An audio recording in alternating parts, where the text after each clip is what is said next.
Let's meet today's specialists. He was named a mover and shaker in Campaigns and Elections magazine. He was the founder of WPA Intelligence. He's also the former director of research for Ted Cruz for president, and he specializes in politics and public affairs. Chris Wilson is here. And he is the former host of Fox News Channel's Red Eye. He's a barbershop singer with Jimmy Fallon's Ragtime Gals Quartet. He's a stand-up comedian, but he specializes in being a mean dad. His new book has a title with the same name. Tom Shillue is here. All right. Hi, welcome everybody. So were you watching today? What was your biggest takeaway from Trump's speech today? Well, of course it's going to be a he said, but I thought that yesterday when I watched the Comey testimony because I've never heard a man talk about his feelings so much as the former FBI director. Waking up in the middle of the night? Yes, yeah. And he says, oh, and my impression was this, and I felt he was saying this, and my feeling was this. So, of course, you know, you're not going to be able to say definitively, and you can't call someone a liar when they both have different interpretations of things. And Trump always speaks. He always has many ways you can interpret him. And so, you know, you're not going to nail him down on any of it. Yeah. You know, he also kind of speaks in tweets, I've noticed. He said, no obstruction, no collusion. He's a leaker. Just really fast. It's, you know, make America great again. Build the wall. Just boom, boom, boom. I think it makes 40 characters. Yeah, very absolutely. Efficient, very efficient on the president's part. No, you know, you're right, Tom. I think that that's the thing about obstruction, and everyone that was kind of hoping and praying for that moment yesterday from the Comey testimony, they were never going to get it because at best it's open to interpretation, and nothing that we heard yesterday points to a direction from the president. At best, it's a suggestion. Now, coming from the commander-in-chief, you could say it's a very strong suggestion that many people wouldn't feel comfortable going against. But ultimately, we know James Comey did go against it, and he kept on moving with the investigation. I was surprised to see him deny the loyalty thing. Were you surprised by that? I was, but I think what James Comey said yesterday was pretty clear, is that it was, and for Democrats to try and play it as anything other than a full vindication of Trump is unfortunate. It's unfortunate from a few different manners, because the Democrats try and continue to score political points off of it whenever it's clear that Russia did try and affect our election. And it's also clear that they're continuing to try and affect elections in other countries. And so as Democrats try and turn this into a political gamesmanship, rather than doing a full investigation into what's going on with Russia, something we haven't seen since the Cold War, is just nothing more than a distraction. The other aspect of it is there is an investigation. We just don't know how far down the administration it is. So if it's second, third, or fourth level down, that's by Democrats trying to make it about Trump, it obviates the ability to do a full investigation about who it really is. And that really, it defeats their own purpose of trying to get to the bottom line of what's going on here in the administration. Eboni, now, just as a lawyer, watching Trump today in the Rose Garden, would have been your advice? It's Trump playing the press. And he's doing it yeah, well. because in Trump's tweet, he said, like, you know, and one thing is Comey's a leaker, wow. Right, So. he wants to take it up a notch and make sure, but I don't know what the legal violation of whether it was cool or not is, but I think Cass Whitson, his lawyer, goes too far. And I also think we, as Republicans, because I saw a lot of Republicans jump on this today, have to be careful of pushing this too far. There's a real big difference between leaking classified information that puts the United States in jeopardy and just people going out and talking about things that you may not want them to talk about. They may still be a leaker, and they should probably still be fired for doing that, but they shouldn't be prosecuted. It's not like the same situation as like a reality winner where you're in this, where they've actually put out information that put the United States in jeopardy. And that to me is an important difference and a distinction here that we have to deal with, because if we as Republicans or the Republican Party starts trying to make a big deal out of what Comey did and put it at that level, we downplay one and we elevate the other and we make both of them, we anesthetize everyone to both of them. Can we do this? Can we at least say that maybe some I don't care who you are, that calling it a matter, clearly you're trying to sway public opinion, and that's completely inappropriate. And it should bother you no matter what political party you're in, because ultimately these people have power over you, and by letting them get away with whatever they want, it's going to allow them to have too much power. It shouldn't matter what side you're on. Take a look at it. This is where the gotcha side, on both sides, goes too far. But look, Nancy Pelosi is a political hack. I think we all know that. What's surprising is she's still the leader of the Democrats in the House. But she is so desperate to gain political power that she's willing to put the search for that power ahead of things like national security, the good of the country, the rule of law, you know, little things like that kind of matter in American society. And as she goes forward with this, she becomes more and more desperate, and she says things that just make them more and more outlandish.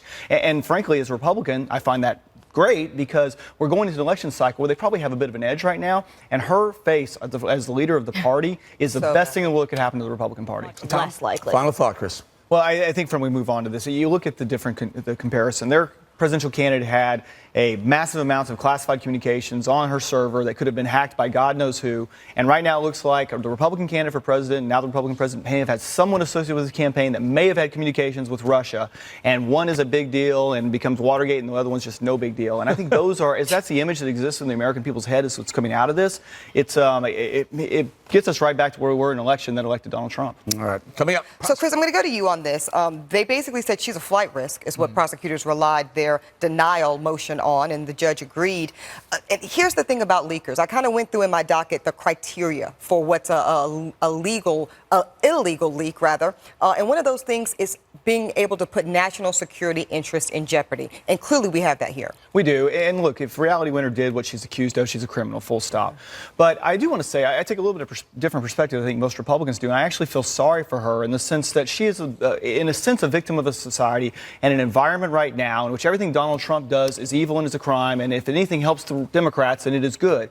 And as we listen to the statements being made by Hillary Clinton and Leon Panetta and Loretta Lynch and Nancy Pelosi, and we've talked about, she has grown up in an environment that it was almost encouraged to do things that could hurt our national security. And I don't say it's a little bit of a brainwashing by seeing these examples and creating a culture that causes someone who grows up with a liberal mindset to think the ends justify the means. And the fact is that actions have consequences, and these actions are now going to destroy young ladies' lives. Did you just say, my friend, that you feel sorry for the woman who, number one, said that if we were going to go to war with Iran, she would side on, with the Iranians, and then also allegedly said she wanted to burn the White House down? I don't think anybody who is completely in their right mind wants to go burn down the White House. So, yeah, I think this is a woman who is seriously troubled and, again, has been almost brainwashed by a liberal mindset that's been cast upon her. She's listened to an ends justify the means environment of people putting their party or their ideology in front of their country. What else did you hear that in jail?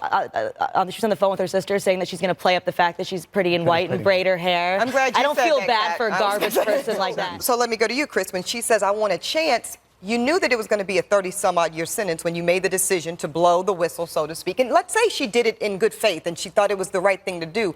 Then don't you have to also live with those consequences? You do. And that's the point I was trying to make earlier, is the attitude exists now that you endanger our national security, and if there is some way to justify it because there's some good that comes of it along the way, that somehow that ends justify the means. And that is the wrong message to send. And as long as we send that, we're going to continue to have reality winners in Chelsea. Now, some of these, the country, Chris, this just blows me away. So we're there. We're trying to give them this THAAD missile system as defense, and they say, no, no, thank you. We're going to handle this on our own. Meanwhile, North Korea says, we got this anti-South Korea vessel missile right at you. Yeah, we live in an unsafe world, and after 8 years of the Obama administration's policy of strategic patience, which is really a synonym for doing absolutely nothing, we have gotten to a more difficult world. And our credibility, the Obama administration traded every scrap of U.S. credibility in the Middle East and with North Korea to try and get Iran's signature on a nuclear deal that basically sold us down the river. It is a difficult situation. North Korea has done everything along the way to develop nuclear weapons, to prepare for cyber warfare,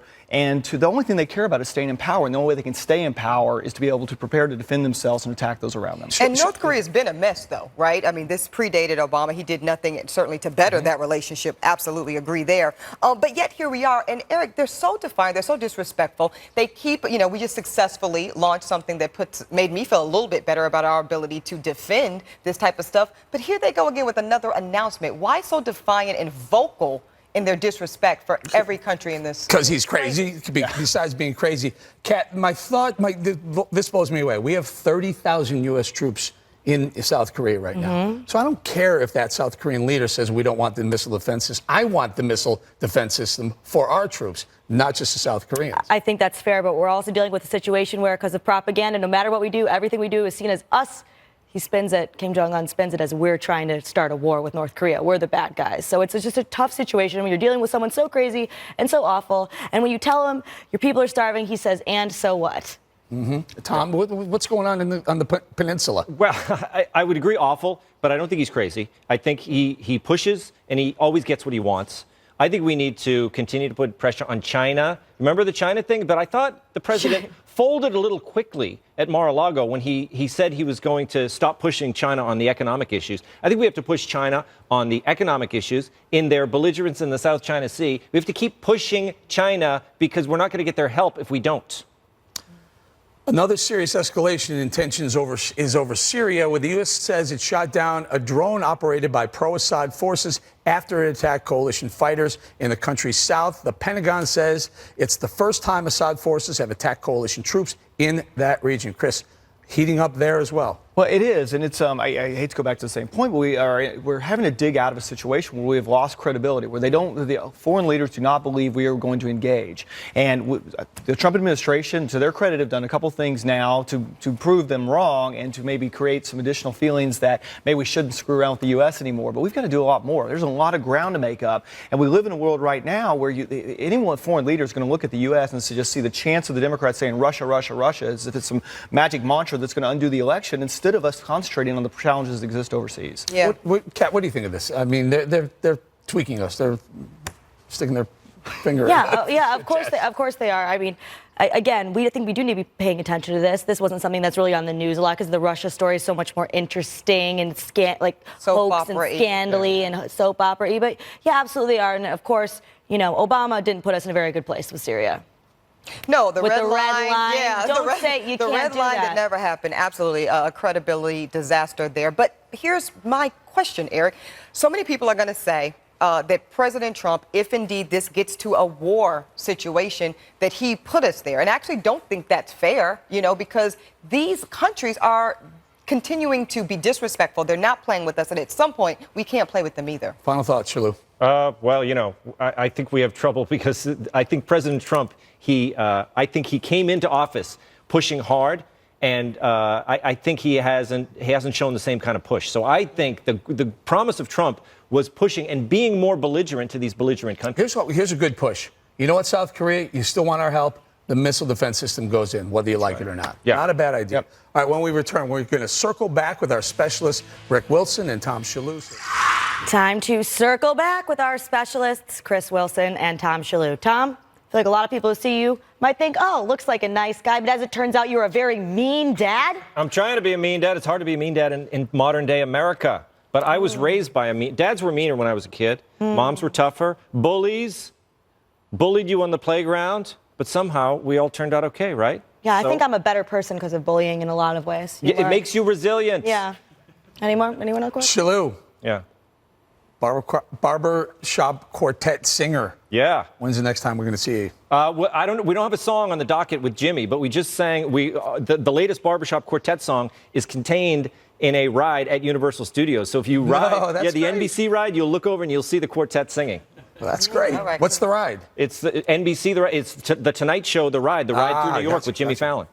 Chris, someone told me that your son is going to quarterback camp at a certain fantastic institution. Want to tell me more about it? Well, next week, mean dad. My 13-year-old son Carson tweeted me and said I was doing great tonight. So I guess I'm the good dad thing. But yeah, my other Boo, Shillue. my 14-year-old son next week is going to Duke, not the UNC. But we'll be going down to Raleigh, North Carolina. We're just going to train. Oh, that's with, a David terrible. Cutliff. I'm sorry. Yeah. Which school? He's the fellowship one.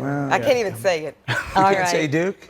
No. All right. Well, I can say Durham, North Carolina. All right. That's right, Durham. Yeah. thank you to our Fox News specialists today, Chris Wilson and Tom Shillue. And we thank you all for watching. Make sure to follow us on social media.